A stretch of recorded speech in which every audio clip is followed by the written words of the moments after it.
Here's Brody Brazil. So I'm not suggesting that there's ever a good time for a baseball player to get injured, specifically a pitcher with an arm injury that necessitates a Tommy John surgical procedure. There's never a good time for this, but I also feel like there's an absolute worst time for a pitcher to go through something like this, and it is the start of their season in the months of January into February when they really start the throwing program, when they report for spring training in Arizona and Florida, even into March when the games happen. During spring training, it's a dangerous time for Major League Baseball pitchers. I've got the stats in this video to prove it, but I've also right now got the example of the Chicago White Sox pitching staff.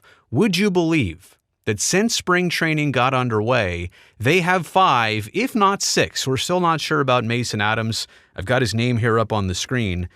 As I'm recording this, it's uncertain whether his injury will require Tommy John surgery, but we know for Drew Thorpe, Kai Busch, Prelander Baroa, Blake Larson, and Juan Corella, they all need or have gotten already Tommy John surgery from an arm or elbow issue. Since spring training of this year, 6 White Sox pitchers have been lost. I get it. It's already a 120-plus loss team from last year. I don't even mean to make this personal about the Chicago White Sox. I get it. Bad luck franchise, only set to get worse. That's not it.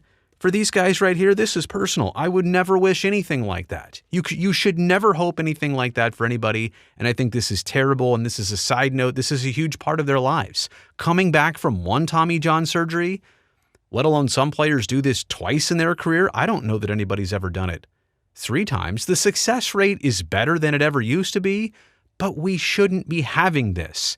And I get it. Like this thing right here, this whole thing, it's a lot. And it's a little abnormal for one team to have, 5 plus 1, let's just call it 6 at this point.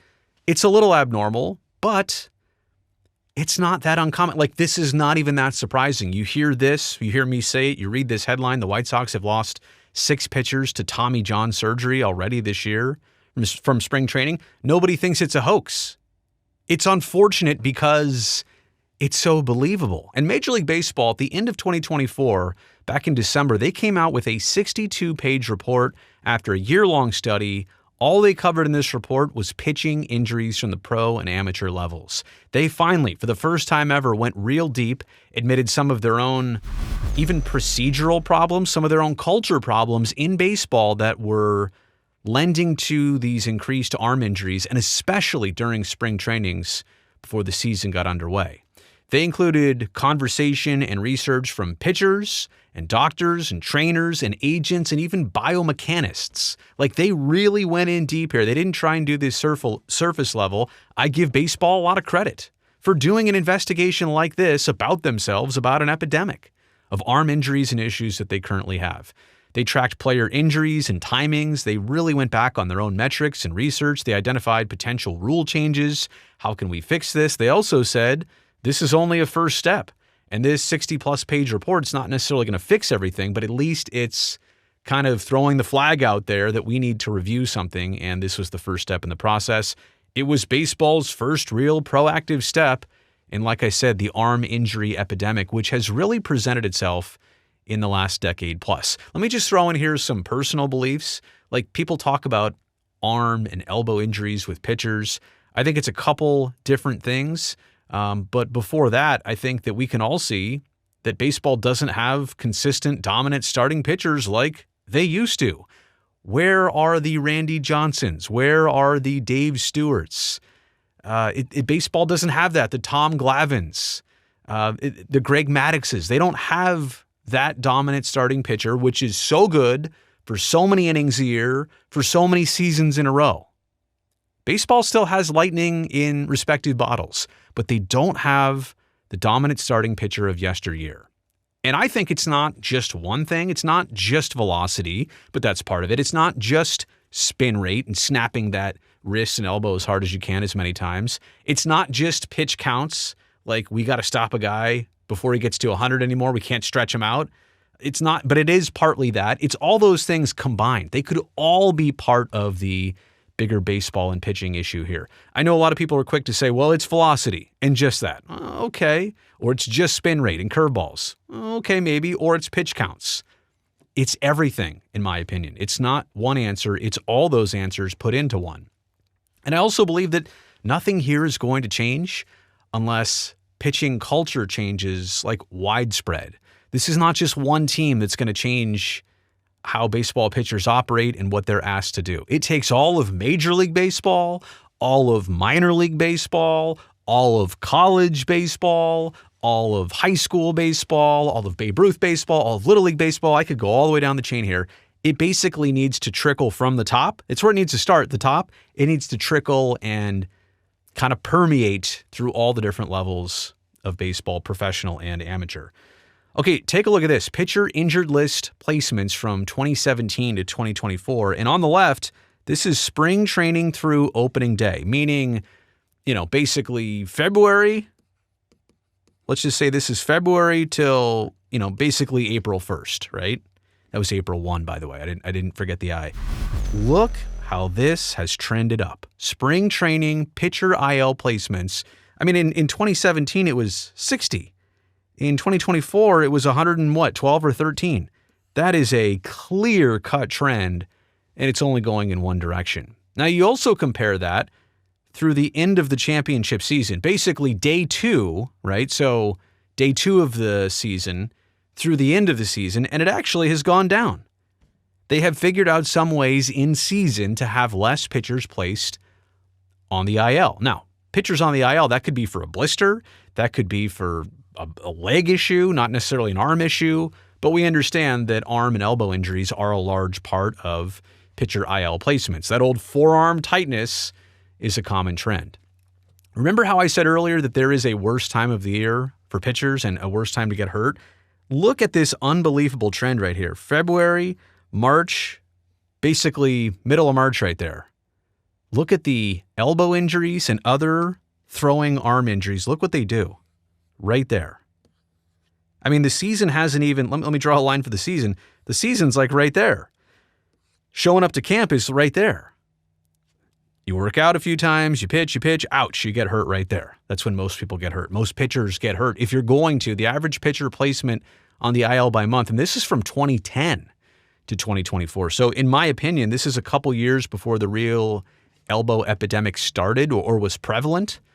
But this is a long time of research. And look at all the pitchers here who make it to the end of the season. Yeah, there's a little slight bump with fatigue, and it's August, and the dog days, and it's hot. I get that. Like, arms get tired at that point, so you get a little bit more injury. But this spike is way different than that little spike right there.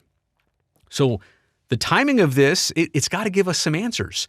Why are so many pitchers getting hurt when they start up again for the season? Should they never shut down? Should they be stretched out better in the off season? Should they be stretched out better during the season so that when they start up again, it's not a shock to the elbow and the arm?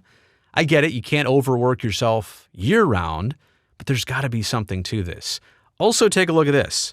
Placements and the amount of total days on the IL for pitchers. So this is placements on the left, and this is total days on the right.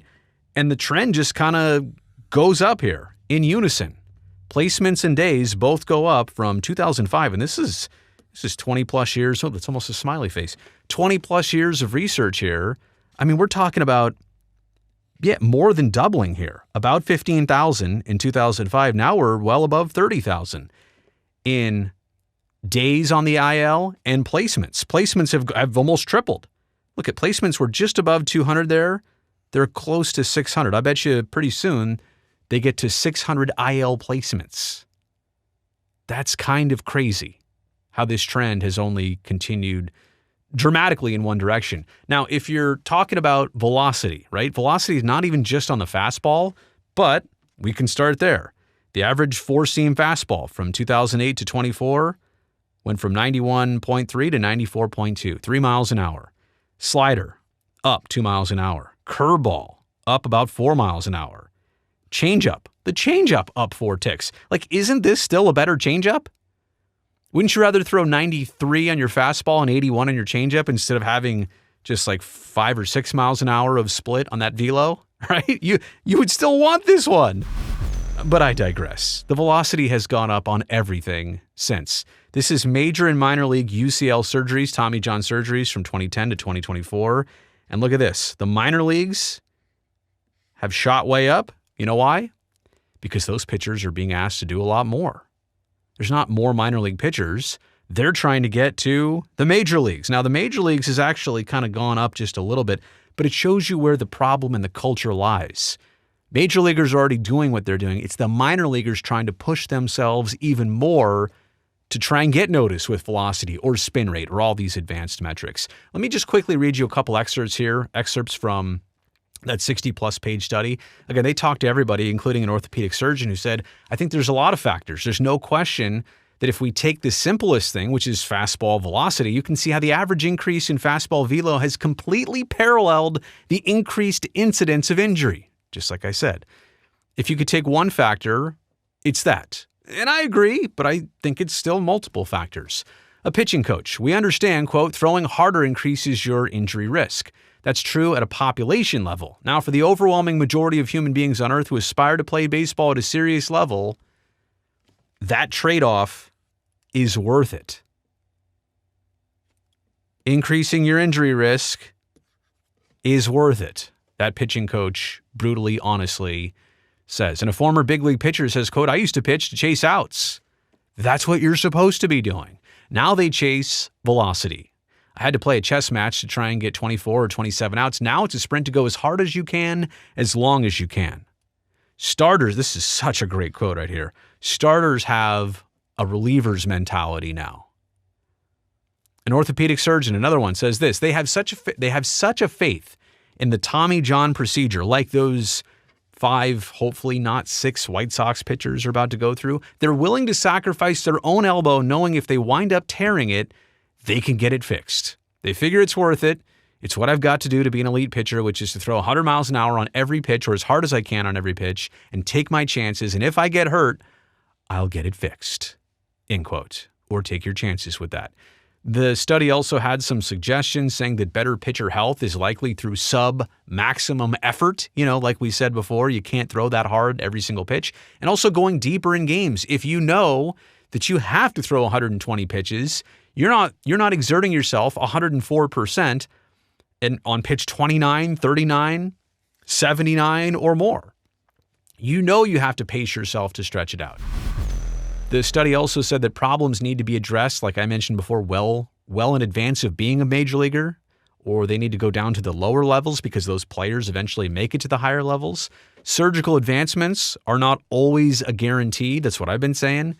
I mean, Tommy John surgery itself takes more than a year, like a year and a half, and even then, the success rate is high, higher than it's ever been, but that's still not an odd you want to take with your career and the timing of being out for your career.